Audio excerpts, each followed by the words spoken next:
welcome on into another episode of the Whiskey Crusaders. I'm Will. No, I'm Matt. On today's episode, we're talking about Chivas and a special edition they put out, finished in Mizunara oak. Don't you forget to hit that like and subscribe button and click that notification bell so you don't miss when we're going live. Matt, you got any information for me on this Chivas? I do. This is a donation from our friend Eric Evanson. Again, thanks again. Once again, Eric. That's right. And you got a cool box. So it's even better. We got a cool box with ours. Yeah, I got mine from some open bottle buy I found from somebody that Captain picked up a couple years ago. Nice. So, yeah, you got a way cooler one than I do. So, yeah, that's an awesome box. You know how I feel about cool canisters. So, you know. All right, so it's 40%. I'll save this one for you, Matt. Okay, thanks. All right, it's the first blended Scotch to be finished in a Japanese Mizunara cask, which is a very porous wood and it's hard to work with. It was selected by the Master Blender Sandy Hyslop when traveling to Japan initially. Started with a Japanese-only release in 2014, eventually became available around the world. The Mizunara tree grows for 200 years before it's usable, and only 10% of it can even be used for casks, and it costs about $7,000 for a cask. So that's why you don't see a lot of things in Mizunara, because it's really freaking expensive, really rare, and really pain in the ass. For usually it's about, it's some of the casks to wait up to 20 years of seasoning to even use some of these casks. So yeah, really fun Japanese oak.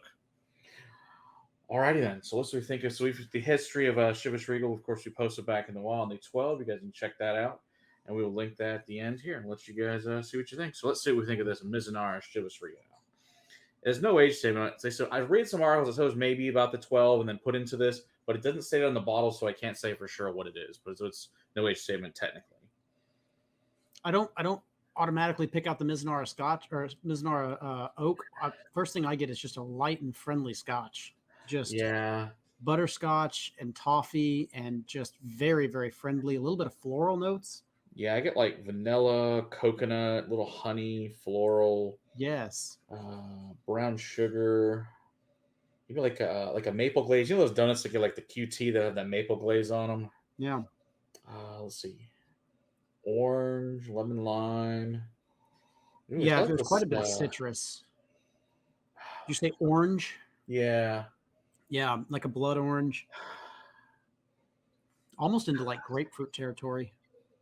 Yeah, I'd definitely say that. It's almost got like this with sugar. Yeah, with sugar. Like almost like a blue cheese funk on the end of it there. Interesting. That's got a really, what is that? Yeah, it almost sounds more like blue cheese dressing than the actual cheese. That's a weird. There's almost like a funky sour note in there. Yeah, but it's buried. Like a wet mildew. Interesting. All right, let's see what it tastes.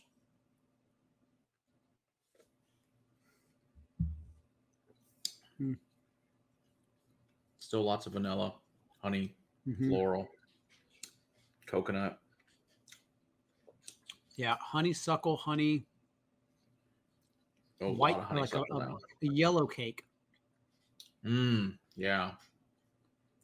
None of that funkiness. There's not a sourness that I can tell on a palate. At least not at first sip. No, it's got like feels balanced. It feels rounded. Yeah, it's got that orange, that citrus, lemon, lime. Even like a little pineapple on the finish here, I'd say. Yeah. I think the palate's nice. It's a little thin. It's 40%, so not a surprise. I wish they'd maybe bump this up to like 46 are probably really good. Yeah, if they wouldn't have had to put it through a chill filter. Yeah, it's good. I think the price on this is about 40, 45, so not crazy expensive. It's a unique experiment. It's fun. You see a lot more Mizunara type products now too finished in it. We got several Japanese ones finished in it. I know there's an angel. I haven't tried. I know there's an Angel Ensby finish in it as well, but someday maybe we'll try that one. Yeah. Second sip's better. I think you get way more fruits in the second sip. I was about to say there's actually a little bit of darker fruit that kind of showed up. I wouldn't want to say like maybe red strawberries. I wouldn't go into blackberries. You didn't get that deep or dark. I'd almost say like the skin of a plum. Yeah.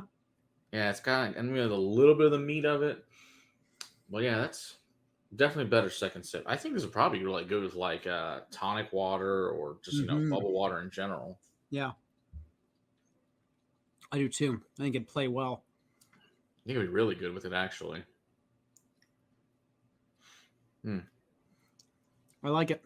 Yeah, that's good. I like that. Yeah, it's like the first sip kind of, and then it really grows. That's a good whiskey. I like that. Yeah, second sip was definitely different, which is always fun.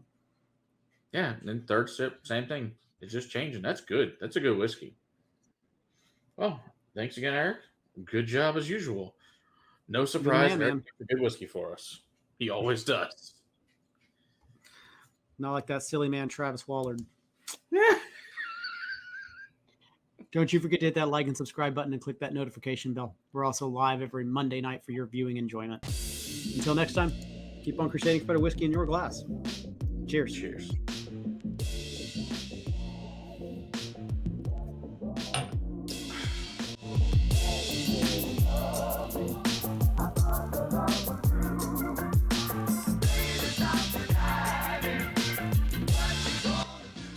Good.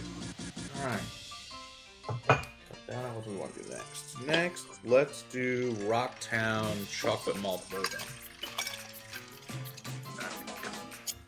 Post this on.